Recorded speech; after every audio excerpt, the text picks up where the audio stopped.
chose avec Madame Madjoula et Monsieur Claudiciard. Comment allez-vous?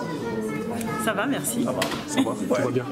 Dites-moi un petit peu votre ressenti après parce qu'on arrive à la fin de cet événement. Donc dites-moi un petit peu votre ressenti après coup. Alors moi, c'est toujours une fierté pour moi que de faire cet événement. Pour la petite histoire, j'ai bataillé pour le faire. Au début, on me dit « Oh, c'est trop communautaire, machin, etc. » Alors que non, c'est un devoir de mémoire que tout le monde devrait faire. C'est partie de l'histoire de France. Complètement, ça fait partie de l'histoire de France, je dirais même plus. C'est pour ça que je remercie le maire d'avoir permis, il m'a dit « Lâche rien ». Voilà, donc c'est la 5e édition. Il y a autant de monde, donc ça fait vraiment plaisir. Et on le fait de façon festive. Donc on a toujours des invités prestigieux et je remercie encore Claudiciard d'avoir répondu présent directement. Et puis du coup, il y a des artistes, il y a des humoristes, des danseurs. Voilà, on mélange pour se commémorer les choses, mais de façon festive et intergénérationnelle. Aussi bien des petits, des mamans, des grands-parents. Voilà, il faut que ça parle à tout le monde. Monsieur le grand orateur Claudiciard, je suis arrivé et vous étiez en train de faire votre discours et, comme d'habitude, vous avez illuminé la salle. Dites-nous tout.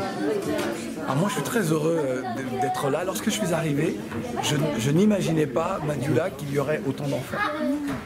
Hier, j'étais, donc le 10 mai, j'étais à la commémoration officielle de l'État. Alors ça fait 3-4 ans que je n'y allais plus parce que c'est barbant, parce qu'on y voit les mêmes gens et parce que tout est trop convenu. Et lorsque je suis arrivé, là, aujourd'hui, en ce 11 mai, j'étais heureux parce que j'ai dit enfin, on va pas être dans un rituel convenu avec les uns et les autres, avec des langues de bois et tout cela. Et ça, pour moi, c'était vraiment important. Puis les uns et les autres se sont exprimés et je regardais les enfants qui étaient attentifs et d'autres un petit peu moins. Mais tout le monde, voilà, il se passait quelque chose. Et donc moi, tu disais, oui, j'ai fait un discours. Pour moi, j'ai improvisé, j'ai dit ce que je ressentais au regard de l'Assemblée qui était là. Et ouf, ça m'a fait vraiment beaucoup de bien. Il faut rappeler les choses. J'ai dit, et c'est vraiment mon combat, parce que ça fait 21 ans que c'est mon combat, il faut que l'Afrique arrête de laisser l'Europe, l'Occident écrire son histoire.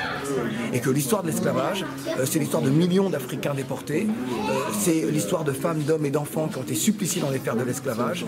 Et lorsque l'Afrique se plaint de ce que l'Europe écrit d'elle ou dit d'elle, il est important aujourd'hui que l'Afrique écrive cette histoire-là. Et puis j'ai juste envie de dire, on parle toujours de Mama Africa, la terre-mère, berceau de l'humanité et de la civilisation. Ça veut dire que les enfants d'Afrique qui ont été arrachés, qui ont été déportés pour être esclaves, d'un continent où le culte des ancêtres est important. Ça veut dire que le culte des ancêtres est important pour tout le monde, sauf pour cela.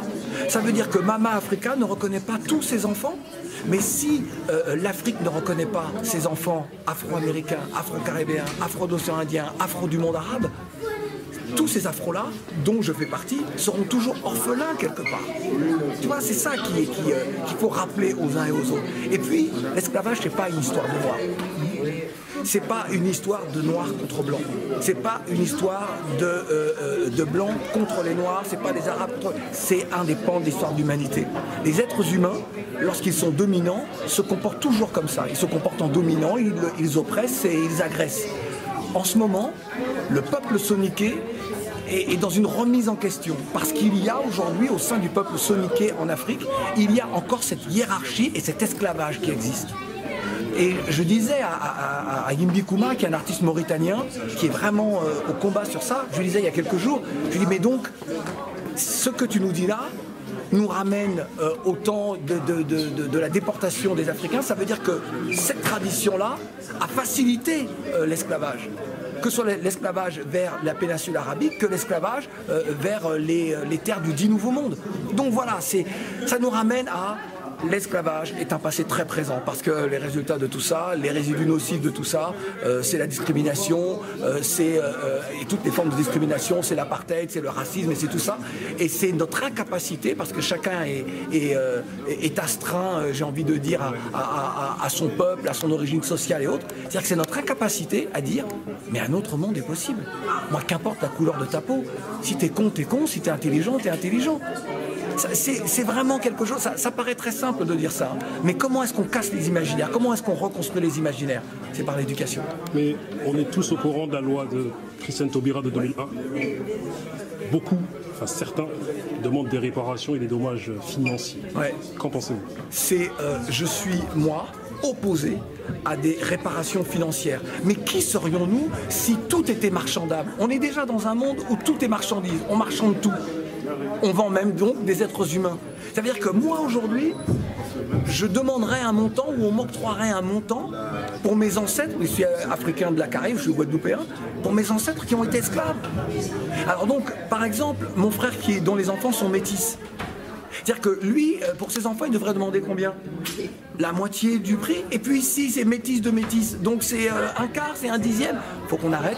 Rien ne peut se régler de façon sonnante et trébuchante. Les générations sacrifiées sont des générations sacrifiées. En revanche, il est possible de se dire qu'on va créer un autre monde.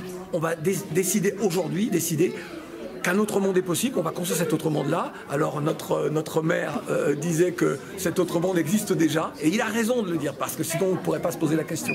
Donc moi je crois qu'il n'y a pas de sonnante et trébuchante pour indemniser, mais il y a la possibilité de se dire, bon, on va réfléchir autrement. Quel modèle de civilisation nous voulons? Et moi je vais beaucoup plus loin sur ça, je vais même jusqu'aux animaux. C'est-à-dire qu'aujourd'hui, par exemple, on fait un trafic d'animaux sauvages, d'animaux protégés, juste pour satisfaire nos égos. Il y a des gens qui ont des panthères, des guépards, des crocodiles à la maison, des serpents. Il faut qu'on arrête. Tout comme, par exemple, le fait d'exploiter comme ça la planète. Alors, je parle des végétaux, les minéraux et tout ça, mais d'exploiter également des animaux en les faisant se reproduire, en les traitant mal. On en revient toujours à notre humanité. Quelle est notre capacité à dire... Nous sommes certes des mammifères, sauf dotés d'intelligence. Donc on va essayer de changer de comportement. Ça nous ramène à tout ça, l'esclavage. Dernière chose, on sait qu'il y a eu dédommagement des maîtres des esclaves à l'époque. Ouais. Est-ce que tu ne trouves pas légitime la question que je t'ai posée juste avant? Non, parce que ça n'a rien à voir. Si, au moment de l'esclavage, au moment où on abolit l'esclavage donc dans les colonies françaises par décret sous le gouvernement provisoire de Lamartine, donc si on avait indemnisé les esclaves, comme les Américains ont fait, enfin en donnant quelques acres de terre et une mule, si on avait fait ça à ce moment-là, oui. Mais tu ne peux pas dire 170 ans plus tard, on va indemniser les descendants des esclaves. Pourquoi? Je vais donc moins gagner sur le travail de mes ancêtres. Mais combien d'ancêtres j'ai eu esclaves? Combien ai-je eu 10 ancêtres esclaves, 20, 30, 40? C'est une comptabilité qui est indigne des descendants d'esclaves et indigne de ceux qui oseraient la proposer aux descendants d'esclaves. Donc ceux qui pensent que par l'argent on peut réparer ce crime contre l'humanité, eh bien pour moi c'est inacceptable. Alors certains font la comparaison avec les Juifs en disant mais au sortir de la Seconde Guerre mondiale, du génocide des Juifs, il y a eu indemnisation. Oui, on a indemnisé les victimes immédiates. On n'a pas, c'est pas 100 ans, 170 ans après, où on dit on va indemniser parce qu'on n'a pas indemnisé vos ancêtres. Il faut juste qu'on arrête. Qu'on arrête de voir que dans l'argent, il y a de la dignité. Il n'y a pas de dignité dans l'argent. En revanche, vous voyez, par exemple, il y a une société qui s'appelle la Lloyd en Angleterre, assurance, banque et tout cela. La Lloyd a fait fortune sur l'esclavage. Là, donc on peut se dire que ce que représente la Lloyd aujourd'hui, d'un point de vue financier, il y aurait peut-être matière à. Les réparations, comment elles peuvent se faire? Elles peuvent se faire par l'éducation. C'est comment aujourd'hui on dit on va vraiment mettre de l'argent sur l'éducation. Mais pas mettre de l'argent sur l'éducation pour que par exemple les manuels scolaires soient faits par Hachette et vendus en Afrique. Mais comment est-ce que l'on permet aujourd'hui à l'Afrique de dire voilà, nous on pense que l'éducation est le seul chemin pour changer la destinée de l'Afrique. Et donc on va demander à des intellectuels africains, on va demander aux États qui sont capables d'avoir cette vision-là, de dire on va changer les choses. C'est comme ça qu'il faut voir Sinon on va encore créer des schismes et des oppositions entre peuples. Entre peuples et entre nations, c'est pas le but. Majdoula, ton mot de la fin. Le mot de la fin, merci à toutes les personnes ici présentes pour cette 5e édition de la commémoration de l'abolition de l'esclavage. J'espère que ça va se perpétrer dans beaucoup d'autres villes, dans toute la France, si ce n'est à l'étranger. Voilà. Merci à vous. Je voudrais juste dire, je ne sais pas si je l'ai dit, mais il faut vraiment que l'Afrique prenne son histoire en main et institue une journée officielle internationale à la mémoire des millions d'Africains déportés. Et ça, c'est mon combat, et ça doit être le combat de tous. On ne doit pas dire « Ah, c'est la faute des chefs d'État, ils ne font rien ». Non, non, c'est notre responsabilité à tous. Nous sommes tous responsables de cette situation-là. Donc il faut qu'il y ait cette journée-là, qui ne doit pas être le 10 mai, qui doit être une journée décidée par l'Afrique dans ses instances. Et à ce moment-là, l'Afrique invitera toutes les nations qui se sont érigées sur l'esclavage, les nouvelles nations des Amériques et autres, en invitant tout le monde en disant « C'est un pan de l'histoire de l'humanité, mais maintenant on va réfléchir et travailler autrement, tous ensemble ».